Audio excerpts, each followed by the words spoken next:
You got DNA all over this. Yo, I'm back. I'm back. I would say we back, but it's just me, D.N.A. If you didn't know. No, but seriously, Kuda Buggin couldn't make it, mainly because of work schedules. You know, that's all it is. Nothing more, nothing less. But yeah, we could have did this podcast tomorrow, but then again we couldn't because I have to work tomorrow. So unfortunately, you know, that's how our lives are set up now, to where it's only gonna be me sometime. It's gonna be mostly us though because it's our podcast. But ultimately, you know, it won't always just be me. It's just me for, you know, certain weeks. You never know. Just stay tuned. You know, I don't promote it as much as I do, but when I do put an episode out, I make sure it gets out to the world, and you know, everything is all love, and everybody, you know, make sure they listen to it. For those of you who don't know, Kuda Buggin, Political James, Volume 2. His mixtape came out last weekend. The last episode, we played a couple joints on there. You know, people who don't know, you know, like, you know, go listen to that, man. Go listen to that. It's on Dat Piff, you know, only on Dat Piff. You know, I know some people may not listen to stuff on Dat Piff. Maybe not. I don't know. I'm not sure. I don't know if everybody do, but you know, that's where, you know, find most of the independent artists, at least. But that's where I think it should be. They're mostly at, you know. So that's where I would go to listen to most of the independent artists if they not already signed and everything. But now, you know, with these streaming services, they're trying their best to get everything on Spotify, Tidal, and Apple Music, so on and so forth, because they trying to eliminate pretty much all of the free websites and everything. And, you know, like, what's another free website or app besides Dat Piff? Spinrilla, I'm sorry. What's another one? Oh, SoundCloud. My bad. SoundCloud. They're trying their best, you know, and I guess they're trying their best. At least I don't know. I'm really not paying attention to SoundCloud too much. I'm trying to get up off SoundCloud, mainly because of, you know, they trying to finesse the fuck out of people. And at least that's what the fuck I see it as. They trying to finesse the fuck out of you.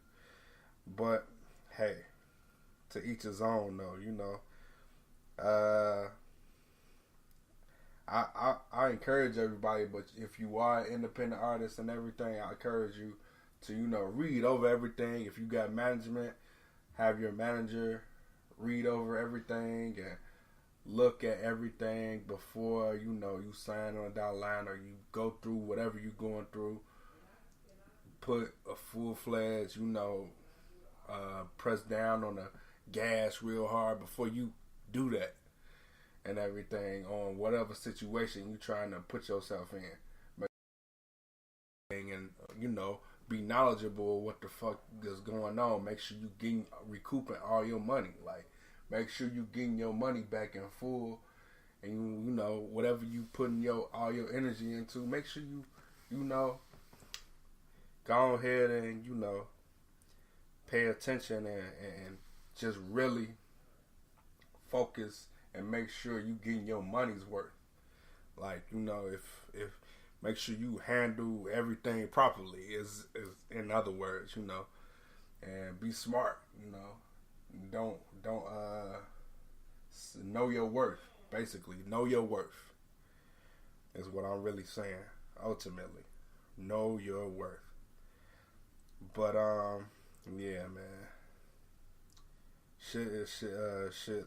They really trying to, take like I discussed before. They really trying to get basically everything on Spotify, Apple Music, Apple Music, and Tidal. They trying to get everything over there.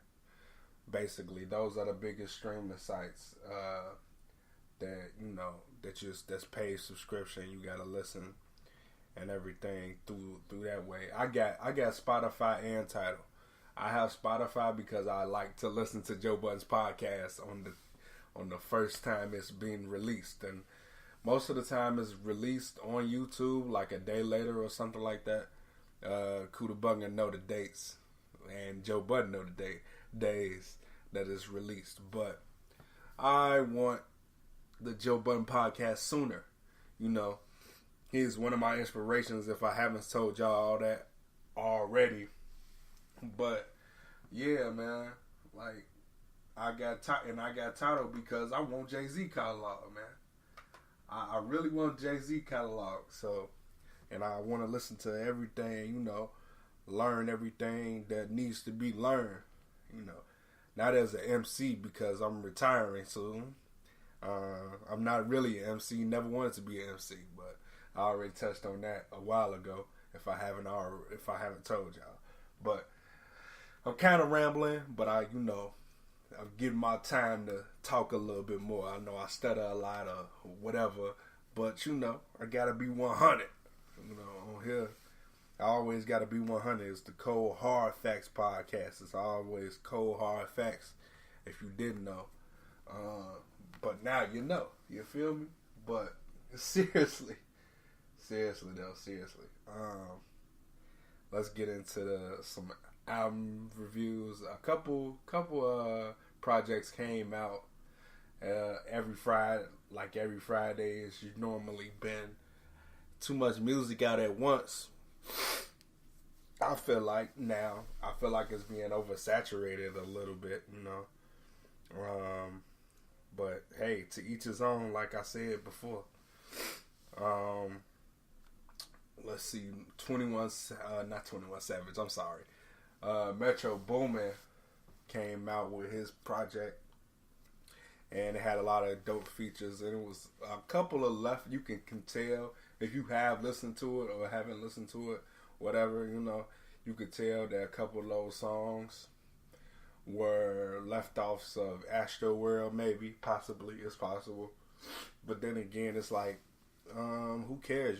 Still some really good music on there, but not all the way. It didn't all the way dominate. But the most notable tracks, the best tracks to me, was the ones with 21 Savage on it. At least, Don't Come Outside, Stay in the House, basically. That song he was whispering on basically a couple lines in his verse and everything, and the ending lines in his verse. That was my favorite joint on there. Now I need a 21 Savage album is what I said. I need to tweet more, I guess. I'm gonna and I'm definitely getting my wish. He's coming out. 21 Savage is coming out with an album in December.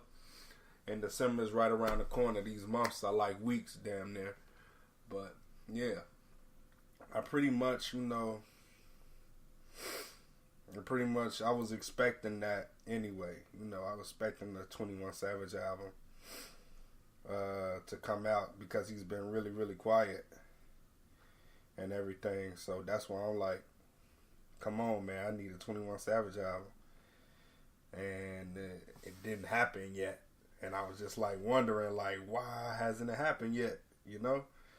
So I'm glad it's happening now and everything. So now another one was Vince Staples' project was FM. That was pretty good. I'm not sure if I'm gonna come back to it or not, but eventually I will. I'm not really 100% sure though It was a couple joints on there that was like cringy, and because of his beat selection, but he really do got beat good, good to mediocre beat selection. But Vince Staples is very underrated, and he don't get talked about enough, and he's also unappreciated. But he's very funny, as I'm sure y'all know. But Vince Staples is nice, very nice, with the bars and shit. That's another artist that's unappreciated that I forgot to mention. But yeah, man, go check that out, man. Y'all need to go check out FM, man. It was a very solid project. It just didn't, meet the very great expectations, but it was still pretty damn good. Let's see what else dropped. Poison dropped. Swiss Beats also dropped. That wasn't all that great. It really wasn't all that great, man. To be honest, to me, at least. I gotta say, it wasn't all that great because I felt like he kind of dropped the ball on certain songs. Like, okay, let me go to the track list.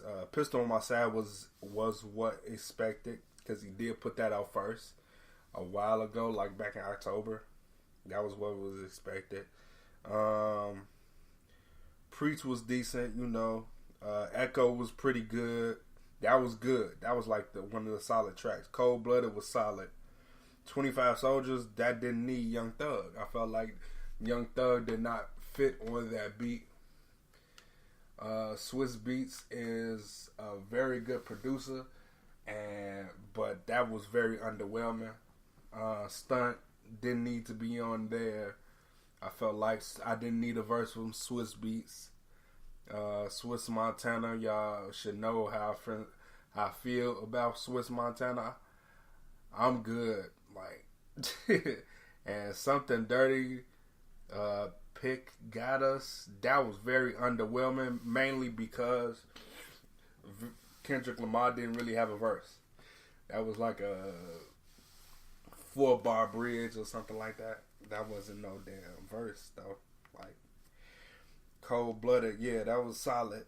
Like I said, it wasn't all that great though. I could have done without it. Maybe I need to re-listen to it. But yeah. But it was short, and it shouldn't have been short. It should have been a little bit longer, maybe 15 tracks, maybe 5 more songs. But Echo was the second, no, maybe the third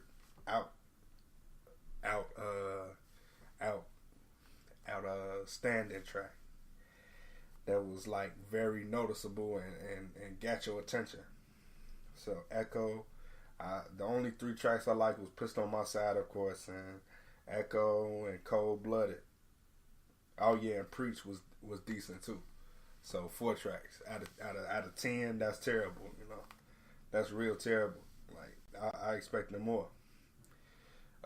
It's a lot of music that dropped, man.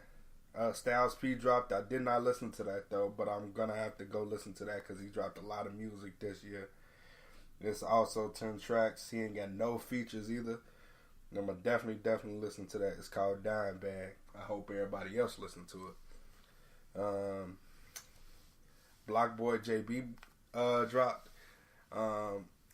No promotion really at all for that shit. Like, no, I ain't see shit about that. Like, Styles P either. I didn't see any promotion, but I'm sure he did, talk about it though. Made in TYO, I'm good. That dropped. I'm good though. Like, I ain't gotta hear that. Like, for real. That probably didn't even drop this week, and then I was just like, nah, that ain't it, bro. That ain't it. And also, what everybody was clamoring for. Did I say anything about Block Boy JB? It was solid. It was okay. It was decent. It wasn't all that great. I could have done without it. and it wasn't promoted well enough for me to, keep going back to it. But what everybody was waiting for was the Takeoff joint, and that was pretty solid. He definitely definitely went past my, what I initially thought was. I initially thought it was gonna be good, and it went past that, like for real. Takeoff, I like off Takeoff's album, I like Martian, which was the intro. Shingo Wink, which is dope. Lead the Wave was dope. Casper was dope. It's a couple more tracks I probably got to go back to. That was dope. But yeah, man, it was pretty much some solid. Basically the best project that came out to me was Takeoff's, and that's because I guess he had a little bit more time than these other guys or something. I don't know what's going on, but Not All Heroes, Wet Capes was Metro Boomers, and that wasn't all that great. The ones that had 21 Savage on it, he stole the show, and that's why I said I needed a 21 Savage album. And it's coming out on December 7th. It's coming out on December 7th, so that's good. I'm looking forward to that. And I can't wait for it, and I'm glad he's not oversaturating. He was all missing all year pretty much. He just gave us features. I'm glad 21 Savage is staying low key here. His stuff is anticipated like how a Jeezy album was. A Jeezy album was always anticipated, or a Jeezy mixtape was even always like highly anticipated. I don't know if anybody fucked with Jeezy in the past, but yeah, like for real, it was really dope. But I'm gonna sign off of here. And sadly, this episode is not as long. Next week, though, we will link up with Kuda Bugger. Kuda Bugger will be on next week's episode. So y'all stay tuned. All right.